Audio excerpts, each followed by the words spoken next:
This is a Lumineer song called Ho Hey. Not to be mistaken for Hey Ho. Because if I shout that out, I'll sound like a pimp. Ho! Hey! Ho! Hey! Here we go. Ho!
Here we go.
hands. Nothing breaks like a heart.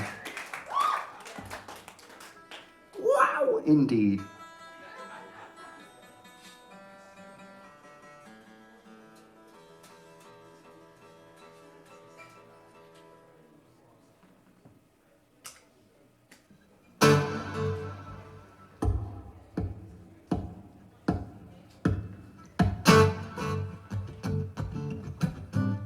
This is for my fellow Welshies here.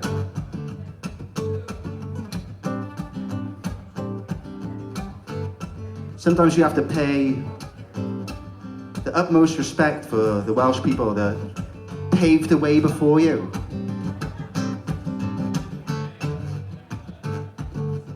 Most of them are poets.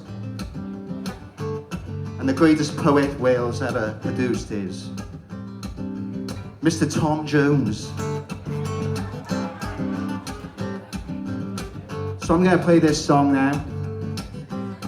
If I have one request, whatever you do, don't throw your underwear at me, all right? I'm not as professional as Tom Jones. It'll distract me, okay? So here we go. It's not unusual.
No.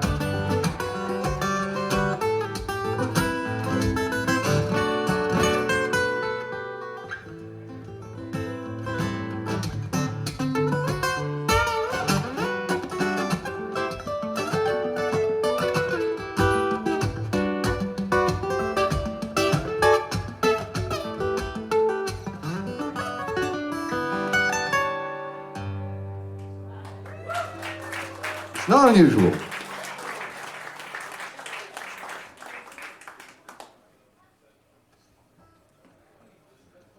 We're going to slow it down again, and this is a new song that I wrote, and this is called South for Winter.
Thank you.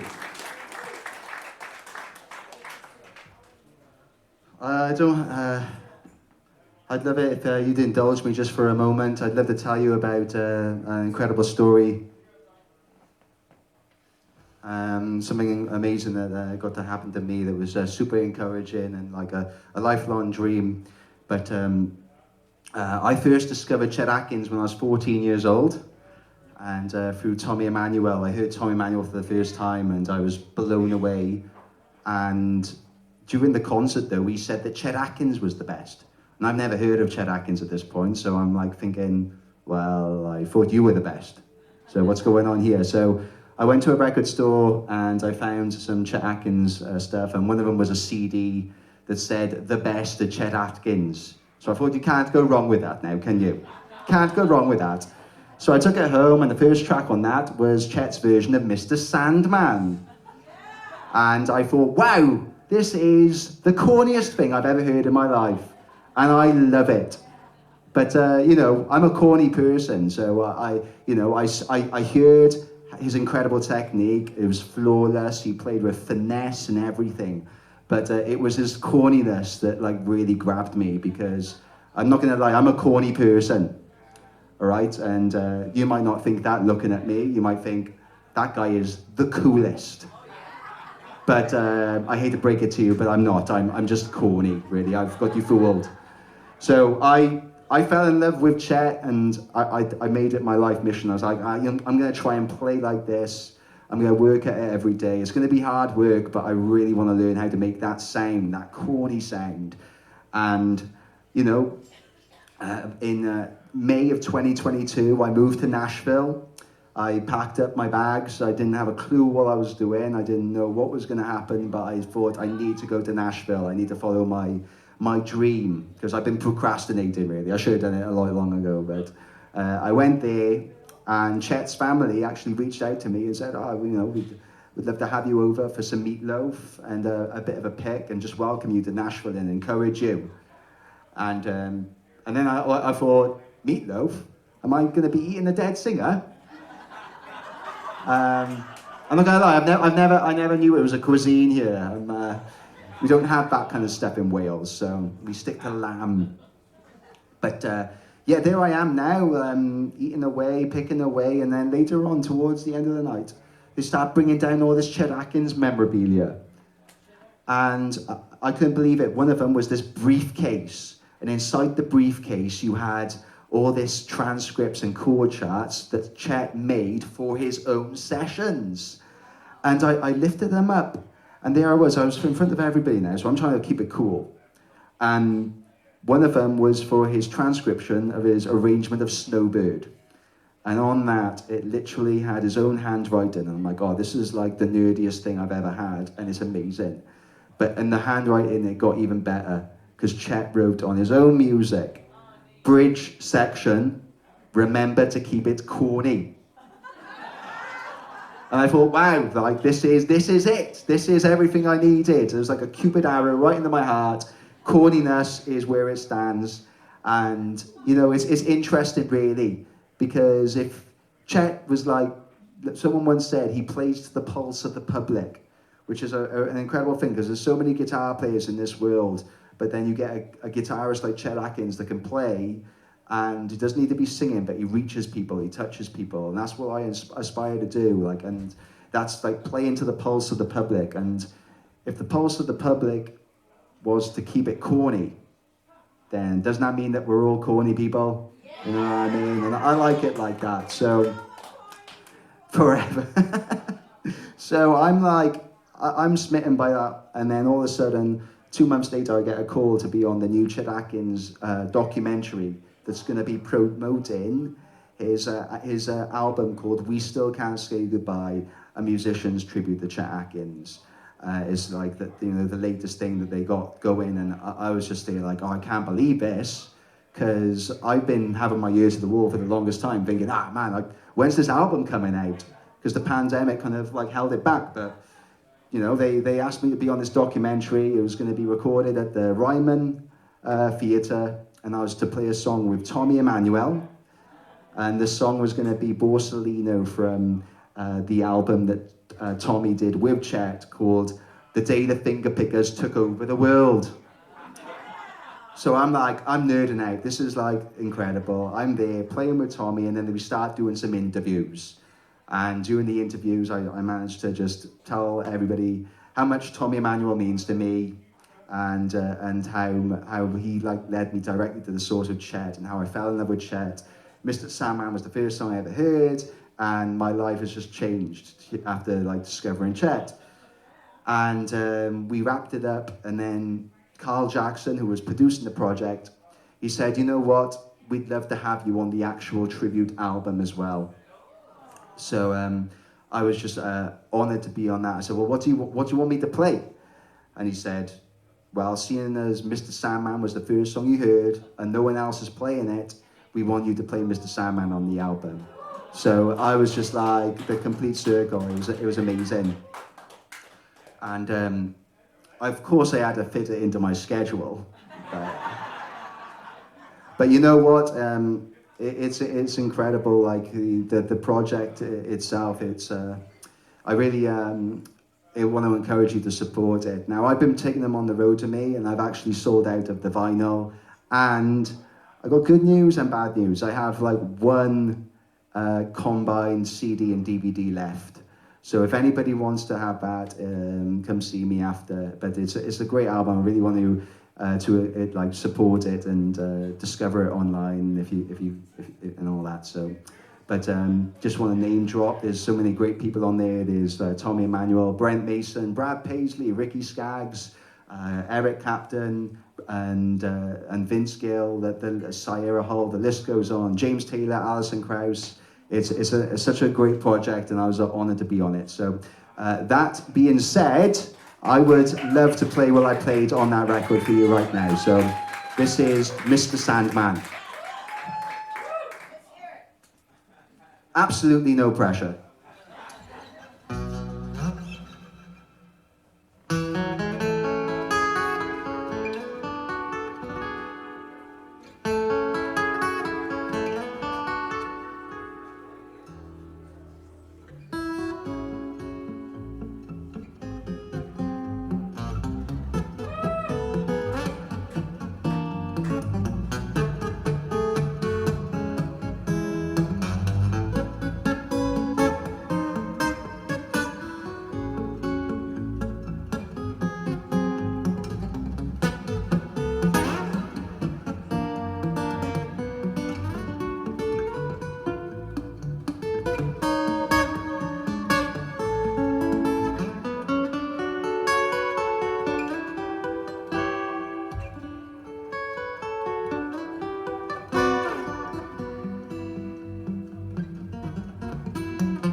Mr. Sandman by Chet Atkins.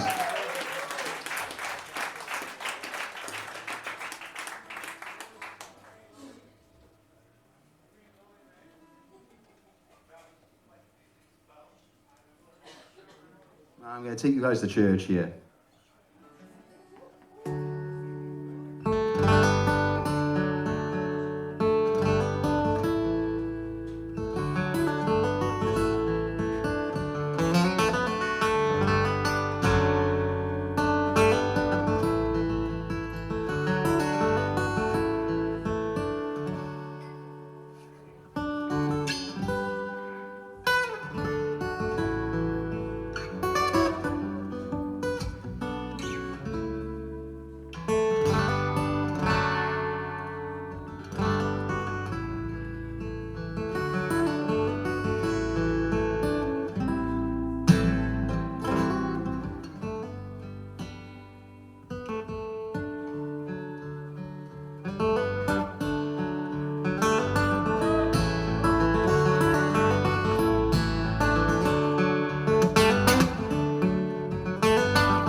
Hallelujah!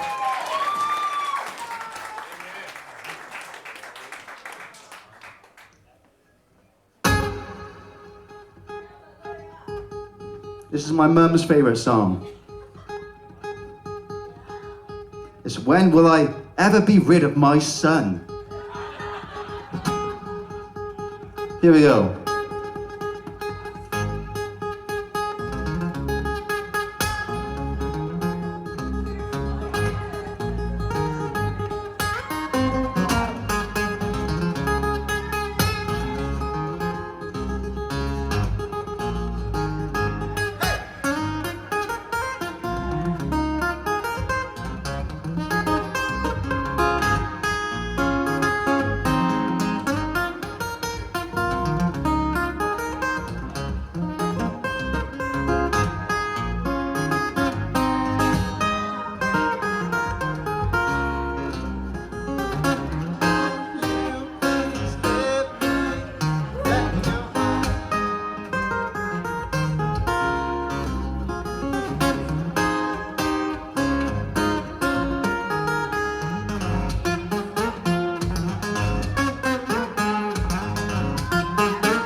Break it down now.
Thank you.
Thank you. You know what, I think I'm warmed up now.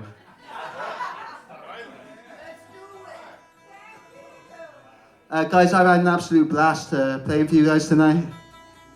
Literally has been the best night of my life, and people often ask me, why do you keep saying that every single day? And it's my philosophy, because the truth is we never know when we're going to go. And I figured I'm going to wake up, and every day I want to make sure it's my best day. And I just want to thank you guys for celebrating right now the best night of my life with me. I appreciate it.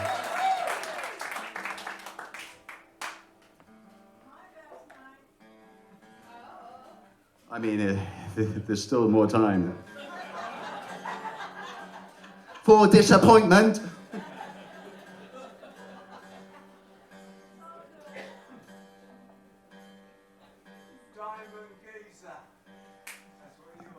Ah. You sound like my own father there. I'm going to finish, speaking of my dad, I'm going to finish with a song that my dad taught me on the guitar. And, you know, being away from from the family and on the road all the time, I barely get to see them, my folks, and it's gutting really, but they said they wouldn't have it any other way, chasing my dreams, so... So I'm blessed that I got their support, and it's great. But my dad, you know, when I first started out, he would take me to guitar clubs and folk clubs and open mics. And he used to play songs, and he used to play songs around the house. He was my first, biggest guitar kind of introduction. And he had a guitar style which it was kind of like Leo Kottke and Doc Watson merged together. And he had that kind of style. Those were his favorite players. And he had a version of Black Mountain Rag. And a couple of years ago I said, Dad, I would really love it if you taught that to me, but you know, it's going to have to do it online. Can you do that for me? And he said, son, absolutely not. You just don't have my abilities, you don't have my talent, you know, you'll never be able to play it as well as me.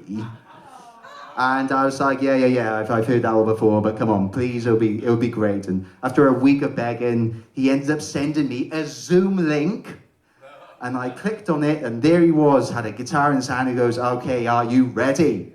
And I was like, okay, let's do it. So there I am, I'm learning the song, and apparently he said he was very patient with me.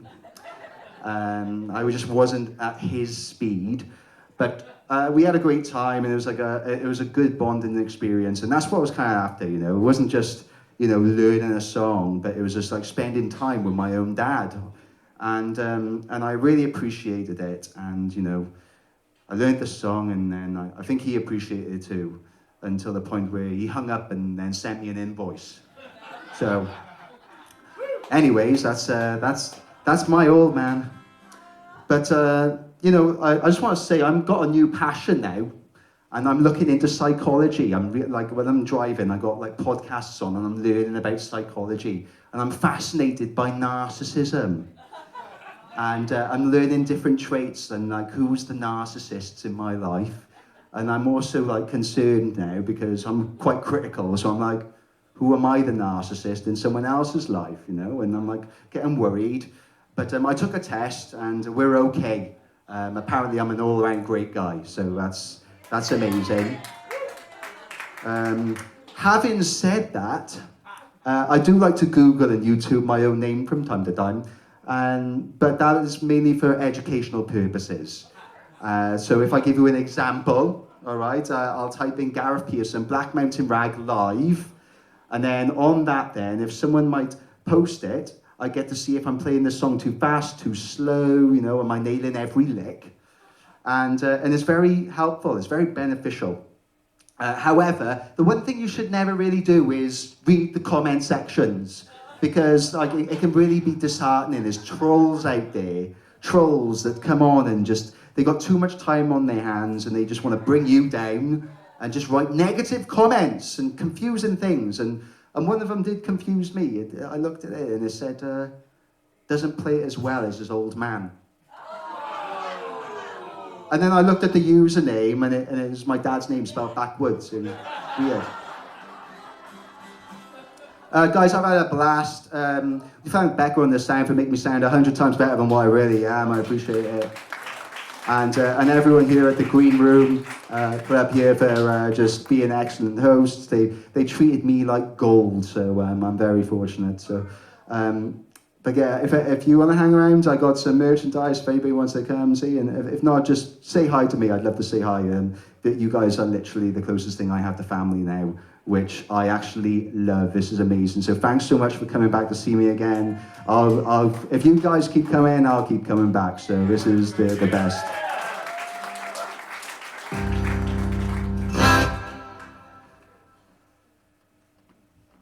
So I'm going to finish with this. Guys, God bless each and every one of you. I love you. My name's Gareth Pearson, and I'll see you again sometime. Cheers.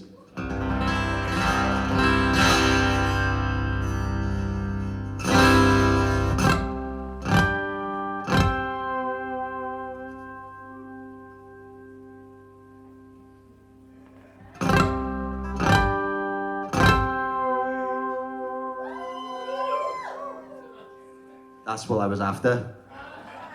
One more time, ready?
Yeah.